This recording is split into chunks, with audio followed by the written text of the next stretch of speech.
This is my great aunt Olga, who is 90. Oh, how old are you? excuse me. You can give it to her. It's fine. 26. 96? She's 96? I'm 98. I was born 26. Okay, so you're 98. So, oh, 98. 98. So you should live till 120. Yeah, my next birthday is 99. Okay, so you should live for another. Here's a tissue. Here's a tissue. So I wanted to do this for a very, very long time. In fact, I'm slightly ashamed that I haven't done this until now. I don't know what took me so long. I've known Olga my whole entire life, and her story is remarkable, would be an understatement of the century. Her story is truly unbelievable. Let's start from the beginning, okay? Sure. Where were you born? I was born in Hungary. Hungary. The town is called Újfehértó. Say again? Újfehértó. Újfehértó. To be translated as a new white lake. New White Lake. New Okay, white lake. that's where you we were had born. no water there. That's where you were born. That's what I was Okay, born. and you grew up there? I grew up there and I was, should I say, deported from there. You were deported. At what age? My 18th birthday was the following month and I was in Auschwitz. Your 18th birthday, you were deported from Hungary to Poland. No, first we were in I'm not very good anymore. Where were we? I think I need Judy. It's okay. No, take your time. We have all night. We're at a wedding, by the way, at my niece's wedding, Kayla, Yeah, and Olga okay. comes to all of the family celebrations. It's a beautiful okay. thing. Stop it. Let me think, okay? Yeah, no pressure. No Okay. pressure at all. So 18 years old, you were deported from We were in like a farm. a farm. Yes. I was there for 4 weeks Okay. and we did nothing there. We're actually put in barns. Barns. So cows and horses were taken out and we were on the floor. And who brought you there? The Nazis? The Hungarians became Nazis. Okay. So at 18, you were deported from Hungary to Poland. You were put in a barn for 4 weeks. Well, let me tell you, we were taken on what kind of train? Cattle cart? Cattle cart. Yeah. Yes, you have to help me. Yeah, that's okay. My computer is completely Listen, blank. if I am as brilliant as you are at your age, sure. I'll be happy. So No, you need to be helped. okay. So then after 4 weeks, Yes, it took us 3 weeks, 3 days actually. Excuse me. It took 3 days. And when we got to, the cattle car was full. so like sardines, couldn't move Couldn't move. for 3 days. 3 days. When we got to the border of Hungary, my father said, this is the end. Wow. How many siblings were you? Well, altogether we were 10. Wow. And Baruch Hashem, 7 came back. Wow. Then my father, I don't know what made him say that. And then we were taken to Auschwitz. Taken to Auschwitz. Okay. And you stayed there for how long in Auschwitz? For 3 months. 3 months. From May till July. Wow. Wait a second. When we were getting off the train, the cattle cars, I wanted to take a pair of stockings with me. Wanted to take what? Stockings. Stockings. Yeah. My father said, my dear, you don't need it anymore. Oh, wow. I How did he know? I have no idea. Wow. Because he did not know that. Wow. Smart man. Yes, he was a very nice man. Okay. So then Anyway. you were sent into Auschwitz. We were sending to Auschwitz and the men and women were separated. And my parents, my sister, older sister, whose husband was taken, I don't remember. I think it was about 42 already. They just came to the house and gathered. I'm sure that he wasn't the only man. They lived in Budapest, my sister, and the little baby was just born, a beautiful little girl. So in Auschwitz, my mother, my sister with her little baby, and my older sister's little boy. You know, each thing has a story. So I can't describe everything just as much. So my older sister, whose husband, all the men and boys, they were taken to not being soldier, but forced labor. And so my sister's husband was also away. So she went to Budapest to work, and her little boy, beautiful little boy, I should have bring a picture if I knew, and my younger sister, this side, and my father, who was alone. I mean, no boys, just a little boy and a little girl. So my father went with the mail, and we were with it. And my youngest sister, I had a youngest sister. I'm the 9th, and I had a youngest sister, the 10th. We were sent away. And many years later, we were talking about, now what's his name? What was his name? Oh, this rank of soldier with white, realized he had white gloves on. And maybe it will come up during the talk. I realized who that man was who was telling you, you go this way, you go the that way, selection line. the selection. Yeah. Yeah. You were on that line. You were on the selection. No, he were the women, and then there were the man. I remember that it was the left side. Right. And so I remember that he's a very high somebody, if I remember. Okay. Anyway, so my sister. Mengele? Not Mengele. Mengele, okay. Mengele, thank you. He was a monster. Wait, let me, listen, okay. We're going to have a second interview because there's so much I want to talk to you about, but I want to you were in Auschwitz for how long? May, June, July. Okay.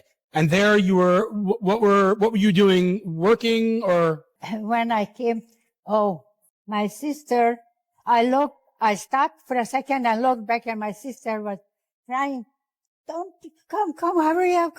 She was rushing me to come. Yeah. So we were taken to this room completely with a man and woman soldiers, Germans, were watching, standing by with a dog, of course. They always had a dog. Dogs were barking. Always. No, but always with dogs. Grandma told me, my grandma, Esther Varga told us that the dogs were barking a lot. And it was quiet. Yeah. Anyway, we were taken to this room, group of us. Right. And as we were taken to this room, we passed by the camp where the girls were already there with no hair. Oh, yeah. Shaved all their hair. From everywhere. Oh, yeah. And I told my little sister, to see all those, they look like, to me, look like not normal people, the way they were dressed. We were dressed. Right. So we were taken to this room, and as I said, and just picked something. If it fit, you didn't have one piece of clothes and a pair of shoes. I was wearing my brand new shoes, beautiful shoes. Okay, so after Auschwitz, where did you? So let me tell you something. The crematorium must have been somehow, when we took out the clothes, the men prisoners were taken clothes. And there was this beautiful young girl. We were all teenagers, or maybe up to 30-something, young people. And the man must have taken the clothes that we were taken off somewhere, I don't know where. I think I know, but that's something else. And he threw a piece of something for this girl, and she wanted to catch it. We were fenced. You probably saw what is it called? And she, as she was reaching for it, she fell on the fence, and she was there and kept her there the whole day. That's what happens to you if you do the same thing again. I want to understand more, but after Auschwitz, you went where? Okay, after Auschwitz, that will be shorter. Well, I have other things also to say about it. Nothing too bad, actually, different thing. Okay, we were it's called Kaufering. It's another concentration camp? Yeah, that's also concentration camp. Here, they made bunkers in the ground. Underground, yeah. Under the ground. Like Hamas. Like Hamas in Gaza. Hamas in Gaza. I don't Underground know. bunkers. Yes, that's right. Maybe they learned from them. Yeah. I'm sure. Very true. So anyway, that was a miracle, I would call it, because from there we were taken to a farm, and we were picking potatoes. I'm okay. Yeah, you're good. We were picking potatoes. And one day there was a raid bombing. And we were, I don't know, about 20 girls in a group who were taken from that camp to this field. And there were also Russian prisoners. And the Russian prisoners were taken down to a bunker. And for some reason, the guard didn't, I don't know why, didn't take us where we were supposed to be. Eventually, we get into a building, and there was a bombing, and one of the bomb hit the bunker. Wow, where you were supposed to be. Well, so probably, I don't know. But that's where the Russians were. Wow. And we were just taken to a building. So, The building so you were just saved. We were safe. Wow. And the next day, when I went again, I saw a big bomb, a real bomb, that didn't explode. Wow. Just was Miracle. there. So it was, Unbelievable. I think it was a miracle. Unbelievable. So that was your second concentration camp, right? That was the second. Okay. So that's all there was. From there, we were taken to Bergen-Belsen. I don't know, to call miracles, because when we got there, first I met somebody from where one of my uncle lived, one of that city, and then eventually toward the end, from all the the surrounding camps, the people were brought to Bergen-Belsen. You'll find out why, from many places. And that was one.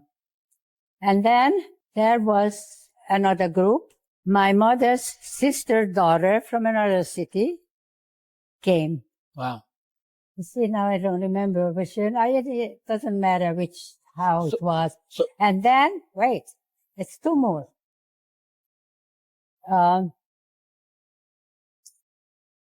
And then comes a group from Budapest.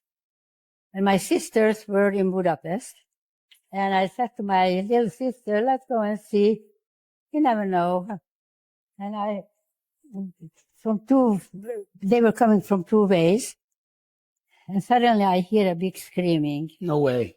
Wow. My older sister was among the group from Budapest. Wow. Whose little son went with my mother and my other sister. And you couldn't believe it, It's unbelievable. It took, I think, 8 days, a week, something like that. Wow. Either a week or 8 days from Budapest to Bergen-Belsen, because it was toward the end already. It was December on her birthday, on 25. And now this is one interesting. Did I mention that one of my cousins came? Yeah. So, and then one of my cousins came. I don't remember, first my sister and then my cousin. And we were always happy to see somebody alive. Right. Because by then we knew what's going on. And then another group comes. Who comes? My cousin's sister. Unbelievable.